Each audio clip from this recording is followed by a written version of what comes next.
లక్ష్మిగా, పద్మలోకంలో పద్మావతిగా, గోలోకంలో రాధికగా, అన్ని చోట్ల ఉన్న తత్వముగా, శక్తిగా ఆవిడే దర్శనమిస్తే దేవతలందరూ స్తోత్రం చేశారు. గమ్మత్తు ఒకటి ఉంది సంప్రదాయంలో, తెలుసా అండి? సాధారణంగా ఆడపిల్లకి మంచి వరుడు రావాలంటే రుక్మిణీ కళ్యాణం చేస్తారు.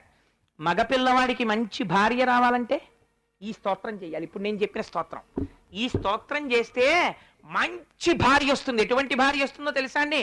సుశీలాం సుందరీం రమ్యాం అతి సుప్రియవాదినీం పుత్ర పౌత్రవతీం శుద్ధాం కులజాం కోమలాంబరాం అపుత్రో లభతే పుత్రం.